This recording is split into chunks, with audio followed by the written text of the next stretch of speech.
பதாதைகளை ஏந்தி ஆர்ப்பாட்டம் செய்ய மக்கள் உங்களை லோக்சபாவுக்கு அனுப்பவில்லை. எதிர்க்கட்சி எம்பிக்கள் அமளியில் ஈடுபட்டு வருவதற்கு சபாநாயகர் ஓம் பிர்லா கண்டனம்.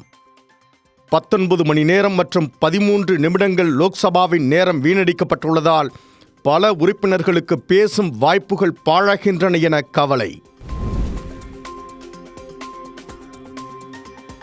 தேர்தலில் தோல்வியடைந்த பிறகு வெறும் விளம்பரங்களுக்காக நீதிமன்றங்களை பயன்படுத்தக்கூடாது.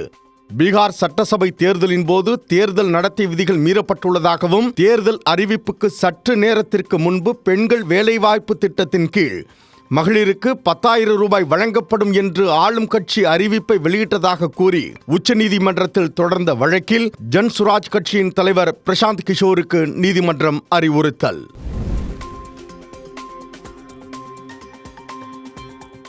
ஊழல் செய்ய மாட்டேன் என்று சொல்லி வரும் விஜய்க்கு விதிக்கப்பட்ட வரிக்கான அபராதத்தை உறுதி செய்த நீதிமன்றம்.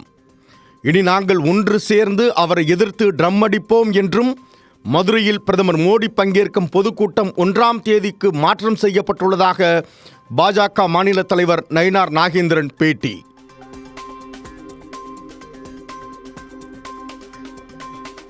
பிரதமர் மோடி பாகிஸ்தானுக்கோ இல்லை வேறு எதற்கும் பயந்தது கிடையாது. அவருக்கு தெரிந்தது ராஜதந்திரம் மட்டுமே. ஆனால் இங்கு உள்ளவர்களுக்கு தந்திரம் மட்டுமே தெரியும் என்றும், திமுக செய்த மன்னிக்க முடியாத தவறு கமலஹாசனை நாடாளுமன்றத்திற்கு அனுப்பியது.